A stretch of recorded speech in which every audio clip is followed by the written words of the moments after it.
I'm Ilona. And I'm Sarah, and we've blogged for Time to Change before about our experiences with mental health and mental illness and about stigma, but There shouldn't be any, basically. And we're talking today about starting the conversation about talking and being open about mental health problems. and about how a lot of people have come to us since we've opened up and shared our experiences online about how they're inspired, about how open and honest we are about mental illness, and about how we talk about what we've been through so well. And obviously, it wasn't always this easy, and I don't think that first conversation is easy. It is scary, but that It's worthwhile, and until you have that first conversation, you can't really start making progress because you're doing it on your own. And until you tell other people, how can they support you? Or, everyone, whether you realise it or not, everyone has someone or a group of people who care about them a lot. And whatever the problem is, whatever diagnosis you have or thoughts that you experience, nobody who cares about you is going to think ill of you for opening up about that.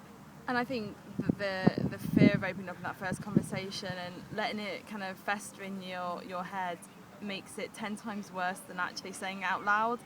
And I remember not making sense of stuff, and I still don't make sense of a lot of things, but actually by saying it out loud and getting it out there, whether it's saying it or blogging it or writing it down or writing a poem or singing it or doing whatever or just giving someone a text to say this doesn't make sense, and actually having that conversation makes it make a lot more sense. And actually, in all the things that I've said, nobody has come to me and said they think worse of me because of it, and the fear of saying it is often a lot worse than the reality of what you're going to get back. And actually in speaking about stuff, it's making it easier for somebody else, and that's what I hope, that kind of positive domino effect of having those conversations, because it's so often we've both found that we say things and people say, yeah, me too, or they know someone else, or everyone knows someone who has mental health problems. Or even if they haven't got a diagnosis of a mental illness, that by saying it, like someone saying, yeah, me too, and they feel that way as well. And obviously mental health is on a varying scale, and people that haven't got diagnosis might struggle, and it makes it easier for you to kind of grasp reality, and it also it normalises stuff, and everybody goes through hard times. And yeah, I think it's something that a lot more people than you realise can identify with, because even if they don't have a mental health problem, someone's always been down, and if you can describe how you feel, but it's always something that people can identify with. And the other thing that Sarah mentioned is the fear of how people are going to react. And I just am a massive believer that until you talk to someone, until you open up for the first time, you can't predict what they're going to think or what they're going to say or what their current prejudices are, or whether they don't have any at all. And you can't be scared of something that hasn't happened yet, or that someone's not said yet, and they haven't judged you yet, and they probably won't.